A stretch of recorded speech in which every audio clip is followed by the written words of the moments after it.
नमस्कार बंधुरा, आमी तुहिन और आमार किचेने आपनादेर सबाइके स्वागत। आज के आपनादेर जोन्नो निये एसेछि मकर संक्रांति स्पेशल पाटिसापटा पिठे, ताओ आबार क्षीरेर पाटिसापटा पिठे, जेटाके आपनारा खिरसा बोलते पारेन। एकदम पारफेक्ट मेजारमेंट सह नरम तुलतुले पाटिसापटा पिठे आजके आपनादेरके शिखिए देबो एबं प्रतिटा पाटिसापटा एकदम स्मूथ पैन थेके उठे आसबे, कोनोभावेई किन्तु एकटा पाटिसापटाओ लेगे थाकबे ना पैनेर मध्य। चलुन ताहले किछु टिप्स एंड ट्रिक्स दिए दी जाते आपनादेर पाटिसापटाओ हय एकदम पारफेक्ट। प्रथमे बानानोर जोन्नो निये नेब एकटा बाटी, तारपरे दिए देब हाफ काप परिमाणे मयदा, एबार दिए देब 1/4 कापेर मेजारिंग काप मेपे सेई कापेर हाफ काप सुजी और এই सेम मेजारिंग काप मेपे हाफ काप दिए देब चालेर गुঁড়ো। এইভাবে কিন্তু জিনিসটাকে আপনারা মেজারমেন্ট করে নেবেন, তাহলে একদম পারফেক্ট তুলতুলে নরম পাটিসাপটা তৈরি হবে। এবার এর মধ্যে দিয়ে দেব 2 থেকে 3 চিমটি মতো নুন, তারপরে দিয়ে দেব 2 টেবিল চামচ পরিমাণে গুঁড়ো দুধ। এতে স্বাদটাও যেরকম ভালো হয় তেমনি এইখানে আপনার পিঠেটাও কিন্তু হবে খুবই নরম তুলতুলে। এখানে আপনি কিন্তু নর্মাল গরুর দুধ দিয়েও কিন্তু বানাতে পারেন, যেটা লিকুইড ফর্মে রয়েছে সেটা দিয়েও কিন্তু বানাতে পারেন। আমি এখানে পাউডার মিল্কটা দিলাম, খেতেও কিন্তু অপূর্ব হয়।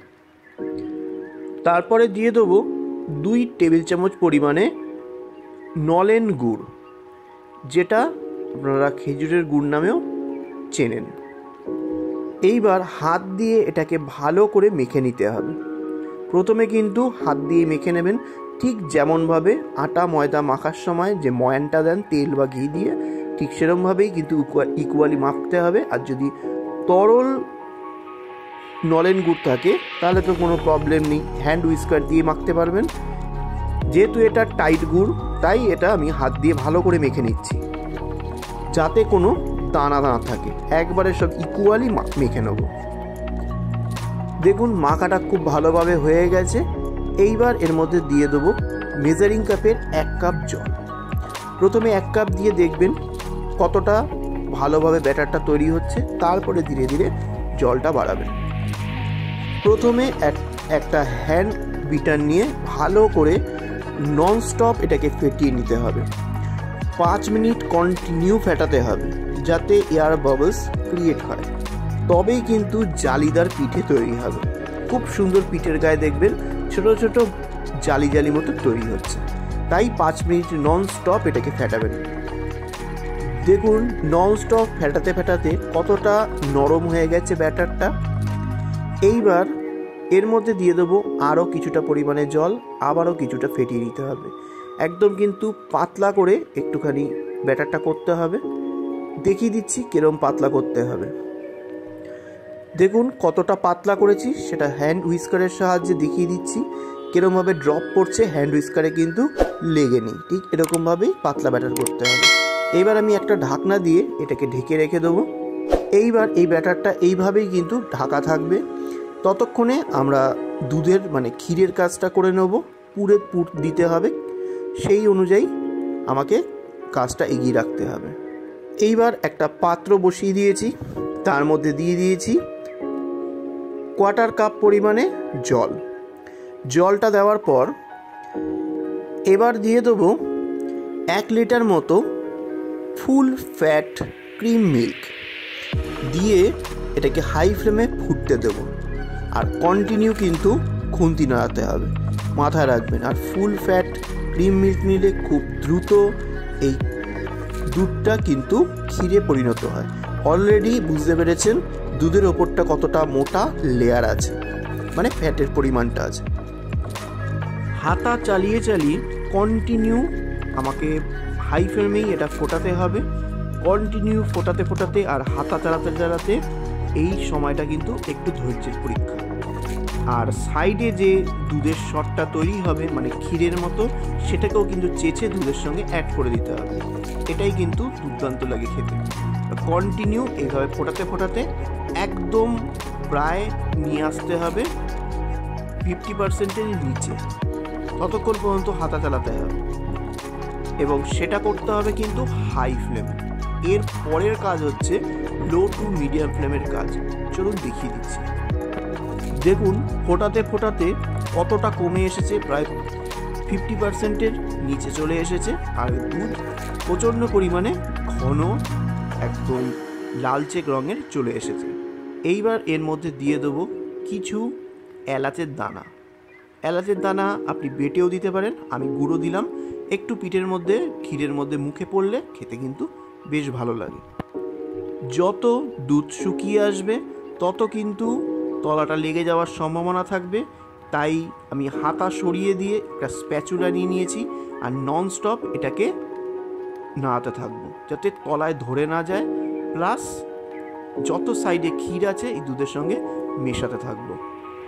আর অবশ্যই এই পর্যায় থেকে যখন 50%-এর নিচে চলে আসবে তখন লো টু মিডিয়ামে দিয়ে দিয়ে ট্রান্সফার করে করে এটাকে কিন্তু ক্ষীর করতে হবে, নাহলে কিন্তু তলাটা পুড়ে গেলেই ক্ষীর কিন্তু পোড়া লেগে গেলে আর খেতে ভালো লাগে না, পোড়া পোড়া গন্ধ বেরোয়।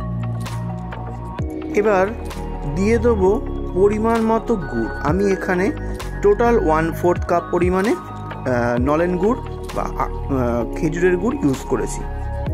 এইবার এই মোমেন্টে কিন্তু গুড় দেওয়ার সময় ফ্লেমটা লোতে দিয়ে দিতে হবে, তারপরে ধীরে সুস্থে এই গুড়টাকে পুরো দুধের সঙ্গে মিক্স করে দিতে হবে। এই সময় কিন্তু গুড়টা দেওয়ার পর দুধটা আরেকটুখানি পাতলা হয়ে যাবে, তাই এই মোমেন্টে মিডিয়াম ফ্লেমে দিয়ে নন স্টপ জাল দিতে হবে আর খুন্তি নাড়তে হবে। দেখুন গুড়টা দেওয়ার পর দুধটা কিন্তু অনেকটাই তরল হয়ে গেছে, তাই কিছু সময় আমি হাই ফ্লেমে দিয়ে একটুখানি জাল দিয়ে নিলাম, তারপরে আবার মিডিয়াম ফ্লেমে ট্রান্সফার করে দিয়েছি।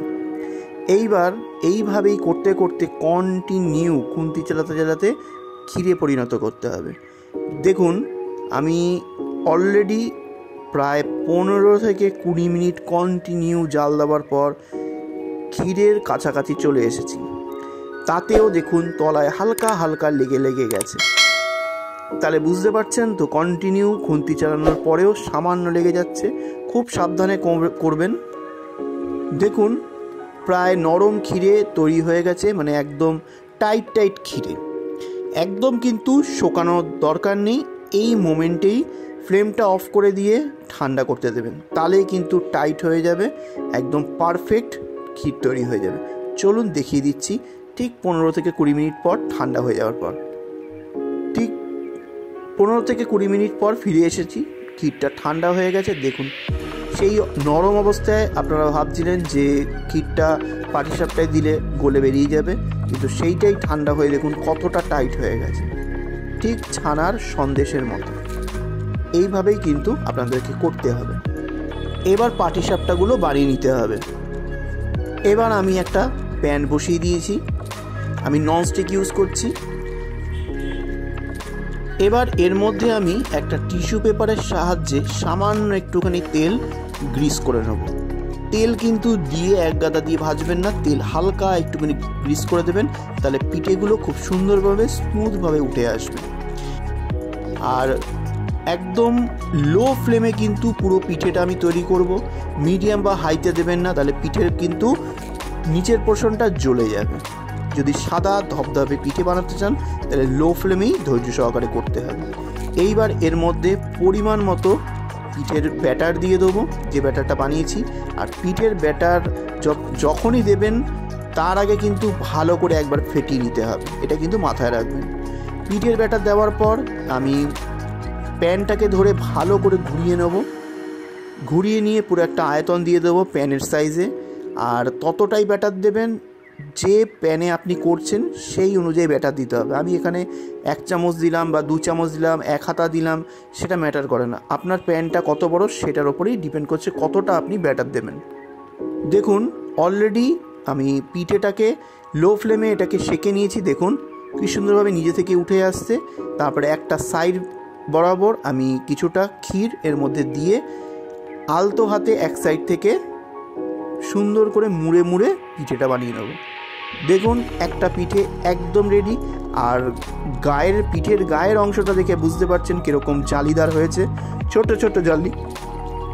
তার জন্যই কিন্তু ব্যাটারটা আপনাকে ভালো করে ফেটাতে হবে, এটা কিন্তু মাথায় রাখবেন। এইবার সেকেন্ড পিঠেটা আমি আপনাদেরকে একটা ডেমো হিসেবে দেখাই। আমি এর মধ্যে কিন্তু কোনো তেল গ্রিস করিনি। এবার ডাইরেক্ট এর মধ্যে আমি ব্যাটারটা দেব, দিয়ে পুরো রাউন্ড করে ঘোরাবো। ঘুরিয়ে এর মধ্যে ঠিক সেমভাবে ক্ষীরটাকে দিয়ে দেবো। ক্ষীরটাকে দিয়ে এবার গুটিয়ে দেখাচ্ছি, দেখুন গায়ের অংশটা কতটা ব্রাউন হয়ে গেছে। ফ্লেম কিন্তু লোতেই আছে। একটু তেল ব্রাশ করলে কি হয়, পিঠেটা খুব সফটও হয়, প্লাস হচ্ছে এতটা লালচে ব্রাউন আসে না। বাকি পিঠেগুলো সেমভাবে বানিয়ে নেব। প্রথমে ব্যাটার দেব, দিয়ে প্যানটাকে ভালো করে ঘুরিয়ে নিতে হবে, নিয়ে লো ফ্লেমে এইভাবে সেঁকে নিতে হবে। তার আগে কিন্তু তেল অবশ্য করেই গ্রিস করবেন, তাহলে কিন্তু খুব ভালো হয়। তারপরে আবার ক্ষীর দিয়ে সুন্দর করে হালকা করে মুড়ে এটাকে পিঠের শেপ দিয়ে নিতে হবে। আশা করি আমি আপনাদেরকে পাটিসাপটা পিঠেটা ভালো করে শেখাতে পেরেছি। আর ভিডিওটা যদি ভালো লাগে অবশ্যই সাবস্ক্রাইব করে বেল আইকন ক্লিক করে পাশে থাকার অনুরোধ থাকলো। আর বন্ধুদের সাথে অবশ্যই শেয়ার করবেন আর কমেন্ট করে জানাবেন আজকের রেসিপিটা আপনাদের কেমন লাগলো। ধন্যবাদ।